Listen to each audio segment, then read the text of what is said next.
This is Scott the Rebuilder here to give you a trick. If you own an 07 through 17 General Motors product with a 3.0 or a 3.6, your starter probably looks just like this one. Are you experiencing a click, click, crank that seems to be getting worse? Are you tempted to say, I need a solenoid, or I need brushes? Well, you probably don't need either one. Here's what's going on, and here is a quick possible solution.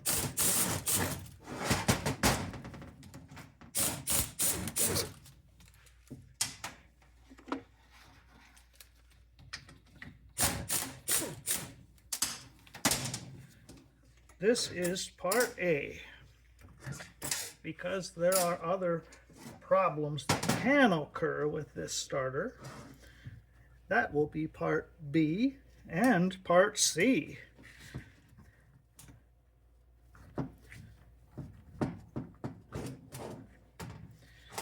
Keep your motor portion together. If you go into this end, you might not like the results.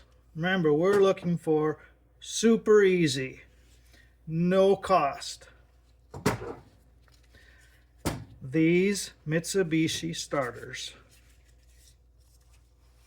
Get this reseated into the bushing.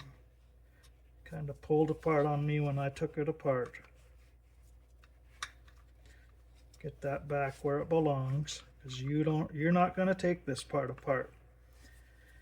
What happens with this Mitsubishi starter? They lose their internal ground.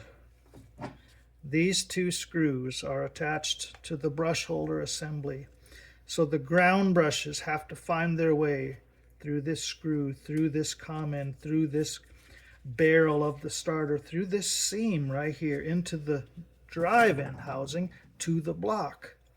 If it can't get a ground, it cannot function. Then it starts to chase for a ground. That's the click, click, finds a ground, vroom, away she goes. What you can do if you're experiencing this difficulty, take it just this far, take this to the wire wheel, or if you have a Dremel, clean this all up beautifully without taking the rest of this apart, because you might not like it. Just take an X-Acto knife. If there's build up inside this lip, let's get here nice and close. In here, scrape it out, load it up with dielectric grease in this lip, or any kind of grease for that matter is better than nothing. What you're trying to do is keep the salt from getting a foothold again, and simply reassemble. You have quite likely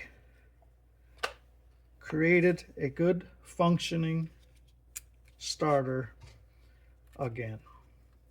Tighten down that connection. You could put some dielectric grease there and there as well. Tighten down your two through bolts.